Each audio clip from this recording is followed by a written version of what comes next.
Jonathan, you received your artistic training in the 70s. You began attending evening courses at the School of Visual Arts in New York in 75.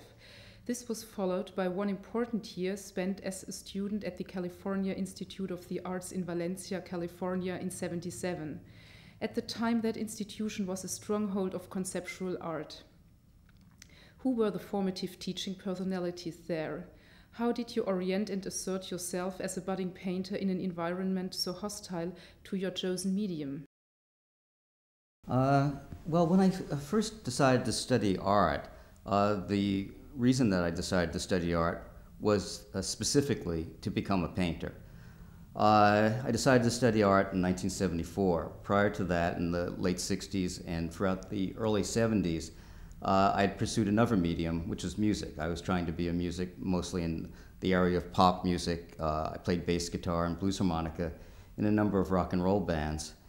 And essentially, I was a failed musician. I really had no noticeable specific talent to be a musician. It was just something I wanted to do, wanted to be at the time.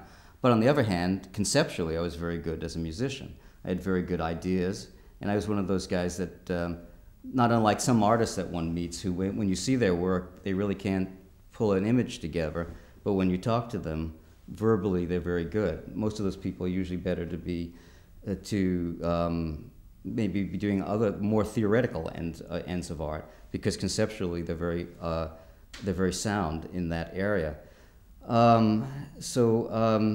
Having known what it was to have failed at a medium, I was very involved with wanting to pursue a specific medium where I felt I did actually have specific talent at, and that medium is painting.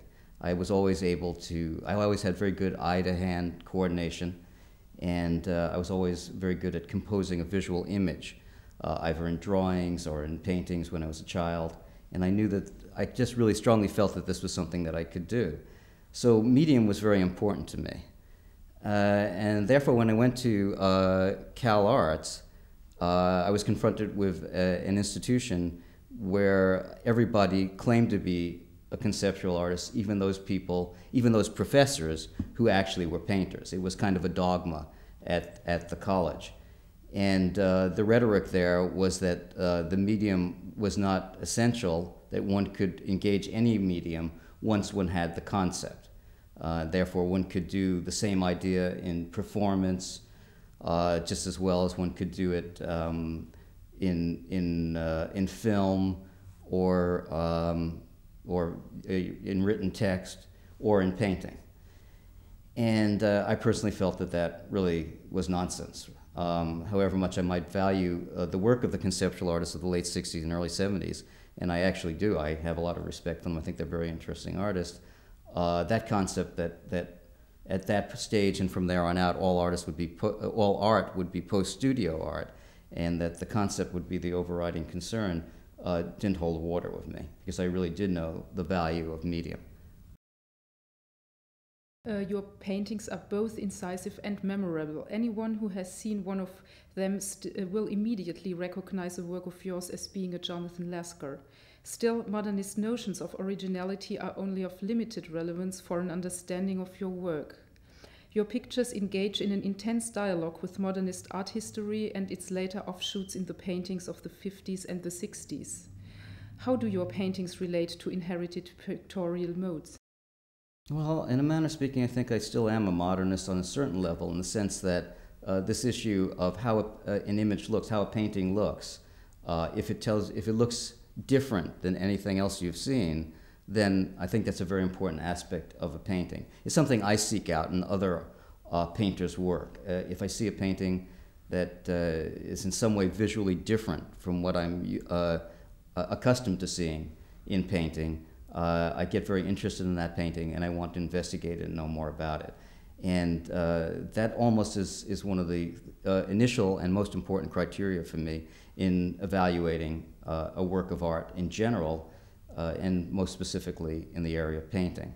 So on that level, I guess I still do hold to the modernist concept of originality in art. However, that being said, I think what's original about my painting, or what is unique or different, and why it looks like a Lasker, is based on taking certain types of mark making, certain types of visual vocabulary that are already known to us, that maybe come from the common language of abstraction or of painting in general, and then recomposing it in a discursive manner that it just winds up being a very different image. So it's a different kind of operation in making a painting, whereas maybe the specific mark making or some of the visual tropes are borrowed from art history, as it were, although not specifically quoted. In my work, I would say I never directly quote anything, and actually even all of the visual tropes that are in my work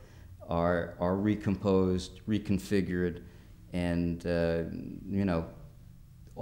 altered in some manner. So at each point in the picture, I think you are looking at an original mark, although it may be reminiscent. There's a lot of reminiscence in my work, but I don't think there's any direct quotations or replication. Our exhibition ranges from the 70s to the present. From the beginning until today, 3 pictorial elements have been essential to your work, namely figure, patterned ground, and line. What has changed over the years vis-à-vis the application of these elements? And in general, how would you describe development in your work? Well, I think in my work, the idea of the ongoing process of my work or the ongoing development of my work and how I continue to make pictures which, to my mind, are new or, where I can discover new territory to work in is a matter of taking those 3 elements and loading up the discourse, finding new subjects to talk about in the discourse in a particular painting. What kind of a pattern could I have in a painting? What kind of drawing could be in there if you're talking about the line? What types of figures could be in there? When we're talking about figures, we're really talking about abstract forms, which kind of sit on the surface in such a way as to take the place of a figure against the background. And so it's really a question of what are the topics to discuss in the painting. Our exhibition focuses on your large format paintings, but also includes studies and drawings. Could you describe your artistic process while characterizing the status of each of these 3 different forms in your working process? Yes, well, basically, my works tend to begin with sketches. I tend to work from the miniature up to the very large in my work process. I start off working with on small pads of paper, approximately 4.5 by 6 inches in size. I guess that would be approximately something like 10 by 15 centimeters, something of that nature in size. And I do sketches on that size paper, which are done with ballpoint pen, colored brush pens, magic marker, other types of relatively miniaturized marks. And when I come up with an image on those pads of paper that I think has a certain kind of resonance and that I think could make an interesting picture, then I do a small miniature painting from that. And those are what we call the oil studies. And those paintings are fairly exact in how they resemble the larger paintings. Much of the type of mark making which I do in large is reduced in size in those miniatures. And then it goes back and forth, because sometimes I try to replicate a kind of mark that I can do large in the miniatures, and then sometimes I come up with a mark in the miniatures which then informs how I should make a mark large. Like, for example, when I use magic markers in my oil studies, I learned how to replicate that now by using a sponge brush, like these kind of painter sponge brushes that have like a very sharp and hard edge to them, and that makes a mark that's like a magic marker. So it's almost like a hermetic system that can go from very small to very large, and that remains the same in each and every scale. It seems to me that a consistent factor in your pictures is the use of patterns and repetitive structures. There are fields containing biomorphic forms, scribbles, loops, striped and hatched areas, grid structures, and checkerboard patterns. Could you say something about the use of these structures and patterns, about the relationship between order and disorder in your work? I guess what's most interesting to me in my work, or what a subject that's an ongoing concern of mine in my work, is this issue of how we come to identify a form. At which point do we distinguish one form from another, and what gives forms to us their identity? I guess it's a perceptual problem. Why do we look at something and identify it as an object and look at it and realize it's a dog? We do. That's of course a matter of human consciousness. As human beings, we have a specific relationship to dogs, so we understand that that's a dog. And basically, by using abstract forms, I start to engage with this subject of how do you identify things. And it's sort of like when you're talking about patterns, you're dealing with kind of a system of uniform forms.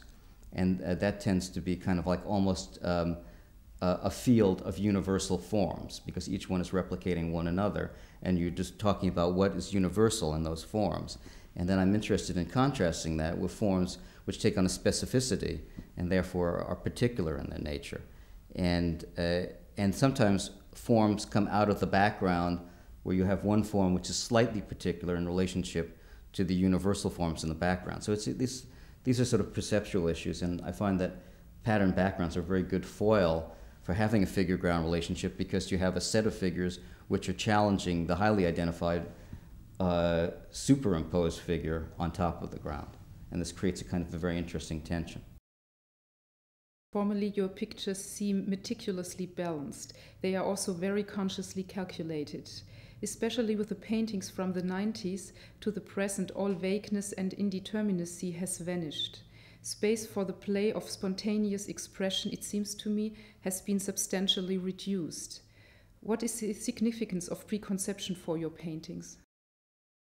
I would say that basically the issue of spontaneity, I think, is an interesting issue in a certain way, because I think there is still spontaneity in these paintings. Because, like I'm saying, actually in describing my work process, what I didn't say was when I arrive at a study for a painting that I like and I feel will work well as a painting, then the way I proceed from there is to do a freehand rendition of the miniature study for the painting. And so in a manner of speaking, I'm replicating the study large, but it's never really replicated. So that at every point, if you're painting a painting freehand, you are going to have a painting which is unique and is happening in the moment that it's being painted.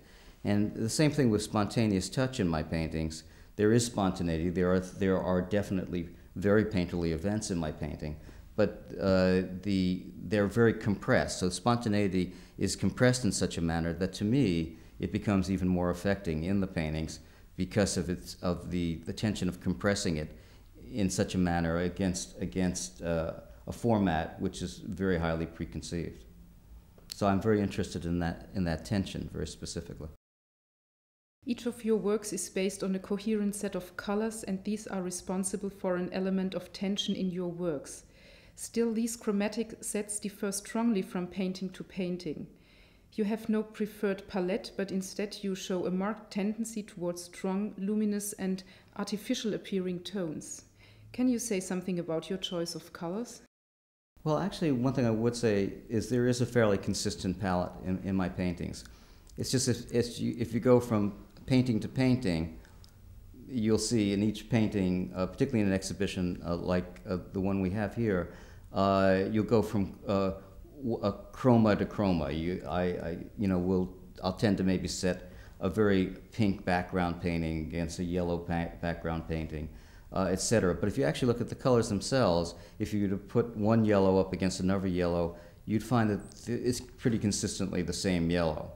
And the pink tends to be mixed pretty much the same way.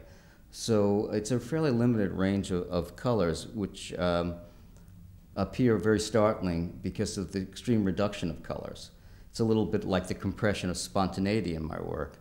It's the same thing with the colors. The colors are very compressed.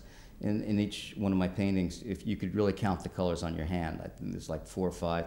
Sometimes you'll need an extra finger, maybe 6 or 7. And colors in the painting, if you count each and every individual painting, including black and white. So that has a very strong effect in the paintings. Also, the color system is kind of, it's a little bit related to Impressionism. There tends to be interplay between warm and cool colors in the paintings, and I also tend to take strong complementary relationships, and then I tend to grade them down a little bit. Like I wouldn't usually use red against green, but I might use a pink against a green, which is kind of like a pastel variation on red against a green, and which will create that kind of tension. So I'm always looking for strong color tensions, and the idea of playing warm against cool colors is to in a certain manner generate an optical light in the paintings. You are considered an abstract painter because you work with a non-objective pictorial vocabulary. You have taken part in numerous group shows that explore the phenomenon of abstraction in the present day. All the same, you have, like many non-objective painters of your generation, difficulties with the notion of abstraction. In many texts and interviews, you have questioned and qualified its relevance for your work. Why is this? How do you distinguish the abstraction of the 80s and 90s from the painterly abstraction of the 50s and 60s? Well, first off, I never really set out to become an abstract painter specifically. My initial goal, like if we go back to Cal Arts, was to find a new way of making a painting. And I was completely open to whatever that might be at that time. And I think historically at that time, we're at a period where abstraction was kind of winding down in the sense that it had finally painted itself into a corner with the end game of what it was to do the last possible picture, last possible painting. If you think of an artist like, say, Frank Stella, or Ad Reinhardt specifically, thought of himself as doing the last possible painting. And in a way, he was turning out the lights on painting when he did his black paintings. Of course, this did not actually sustain, and these were not the last possible paintings. They were just the most ultimate paintings in a particular direction. And I highly respect the history of abstraction. I think it's been a wonderful and fascinating history. But I decided at that point that what was interesting in painting was to make something which could re-engage the idea of picture making. And so therefore I decided to take forms which would operate as figures against backgrounds which had a strong nature unto themselves. A figure-ground relationship is the rudiments of picture making, of beginning to make a figurative or representational picture. So in that way, my idea was to begin to re-engage picture making and pictorial painting. Of course, I stopped halfway. I arrived at rather neutral abstract forms, which are non-objective and which I use in my paintings. And to the general public, my paintings are very, very abstract. There's no question about that. And so I guess you would say that my art is sort of between those two positions. And for me, that's an interesting place to be, because you can talk about the idea of figuration, the idea of perceiving objects and forms in space, but in such a way that you make the viewer look at him or herself viewing those forms in space, as opposed to presenting them with your idea of those forms in space. So I think that's an interesting thing that can be done with abstraction. Many contemporary abstract painters have attempted to liberate abstraction from the ghetto of pure formalism by creating interfaces connecting their paintings to reality. For example, some artists introduce structures into their pictures that are analogous to urban structures. Others respond to the digital worlds of pixels and media circuits. You seem to be pursuing a very different approach in your work. In what sense do your paintings converge with the real world?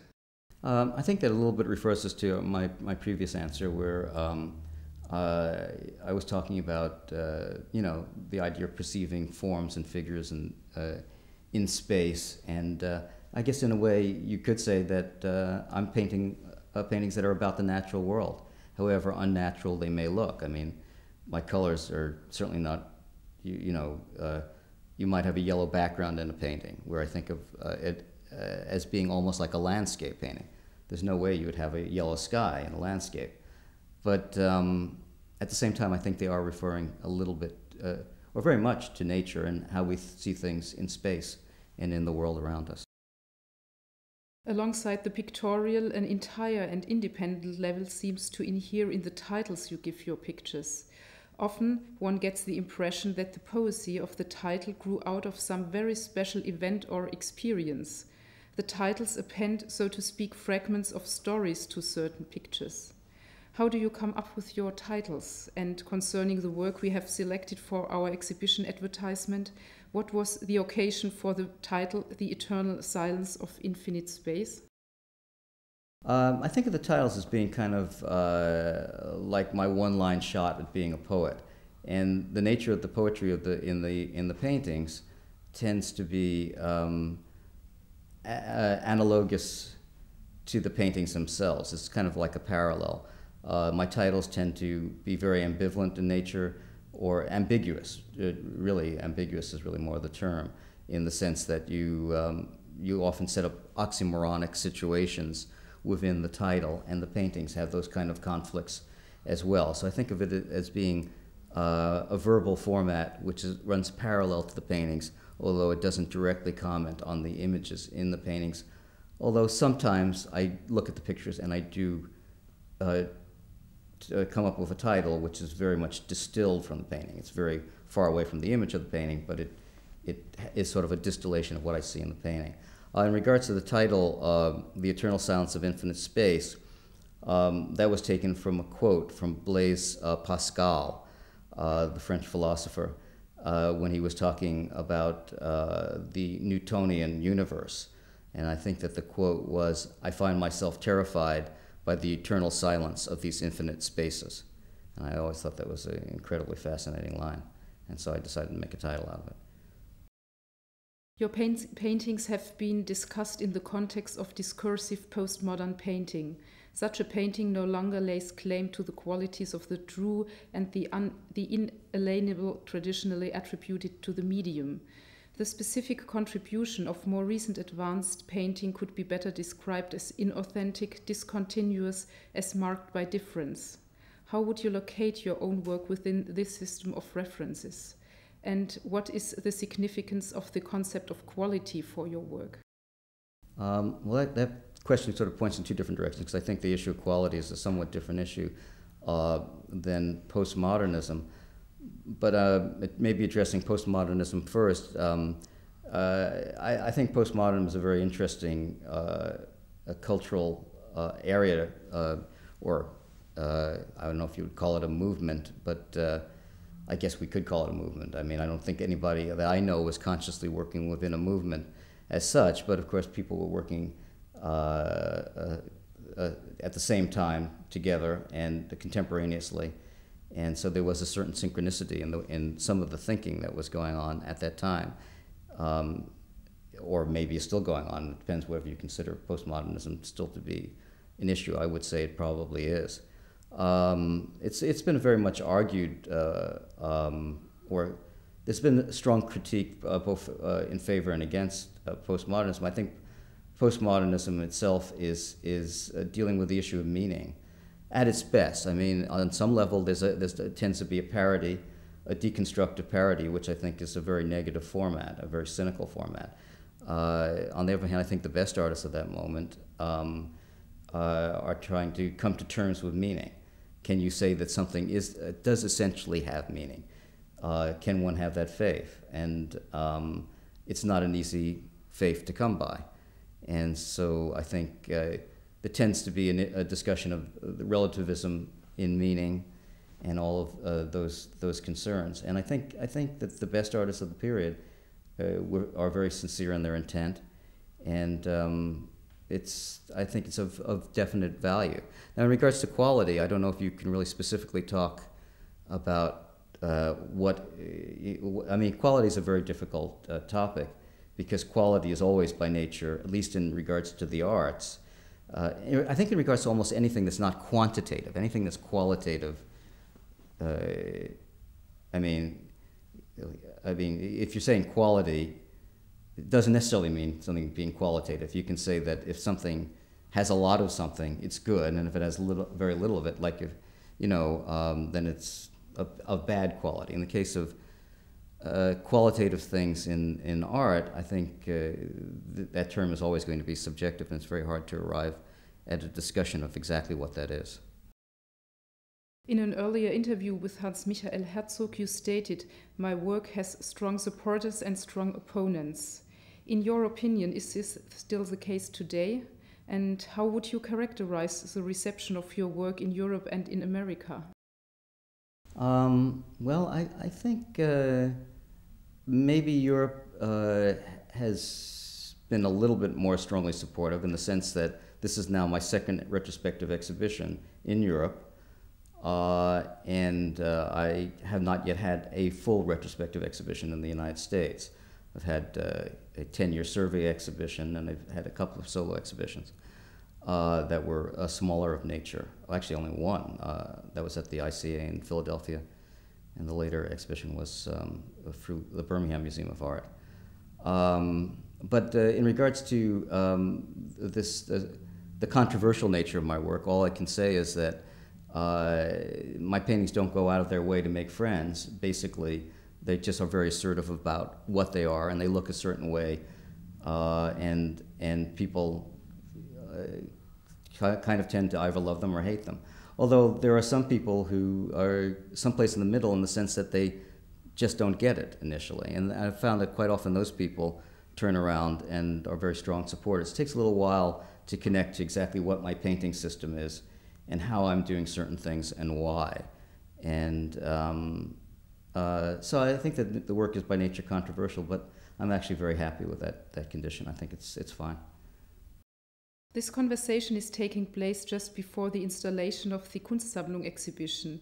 At this point, the architectonic elements in the exhibition hall have been completed and the selection of works has been decided. When mounting such an exhibition, which criteria are important? In your view, what kind of exhibition dramaturgy corresponds to the language of your paintings? Yeah, well, that somewhat changed over time. I mean, initially, when I would hang an exhibition, and I'm speaking about gallery exhibitions here, not so much museum exhibitions, I was always seeking to create as much contrast between the images as possible, to show the full range of the discourse of my work. And now I think it's maybe a little more interesting to hang works together in groupings, so that coherent themes start developing in the perception of the viewers. Because there are actually such themes within the work. It's just that those themes tend to be dispersed over time. There are elements and forms and discourses within the work that I keep going back to over and over again, but I don't tend to do them consecutively in series. And I think maybe it might be a little bit more interesting now to start painting exhibitions which may be a little bit more cohesive in that manner, and maybe hanging exhibitions a little more in that manner. This exhibition, by nature, will probably be someplace in between those two positions. When the painter Agnes Martin was asked, "How long would you like people to look at one of your paintings?" she answered, "Well, I'd like them to give it a minute anyway." How long do you expect the visitor of your show to look at each of your paintings? I expect each visitor to look at each painting for 3 hours consecutively. Thank you for the interview. You're welcome.